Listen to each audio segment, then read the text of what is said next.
After the U.S. warned all day of a full-scale Russian invasion of Ukraine, that it was imminent, Vladimir Putin has just addressed the Russian people moments ago, announcing what Putin called the start of a military special operation, in his words, to demilitarize Ukraine. That Russia would bring in troops. He told Ukrainian troops to lay down arms and go home. Putin warned outside countries not to interfere. A Russian military operation, it would appear, is now underway. More than 150,000 Russian troops had been surrounding Ukraine for days now, surrounding the borders in the north, the east, and the south. The senior U.S. defense official had already reported the troops were uncoiled. They were ready all day. There were several ominous developments leading up to this tonight from Vladimir Putin himself. Russian state media now reporting that those two separatist regions inside Ukraine that Vladimir Putin declared as independent, that they were now requesting military help from Vladimir Putin and the Russian military in taking on Ukrainian forces.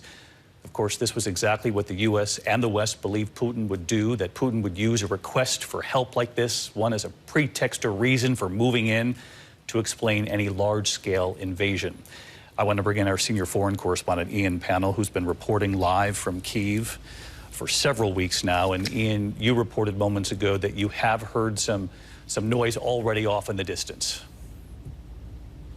Yeah, the distinct sound of explosions on the horizon here in Kiev. We've heard at least four what appear to be strikes lighting up the night sky just in the last really 10 minutes or so. As you say, it looks like the darkest day has come to pass following this speech by Vladimir Putin. We decided to launch this special military operation, calling on the Ukrainian military to lay down its arms, talking about the denazification and demilitarization of Ukraine.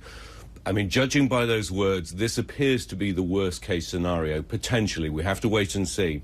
Not just forces moving into the east to these rebel-held areas, but potentially moving on other parts of the country. This seems to be a much larger ambition. It's no longer just about the Donbass, this industrial heartland in the east of the country. It doesn't really seem to be just about Ukraine per se. He again warned foreign countries not to interfere. He talked about NATO expansionism.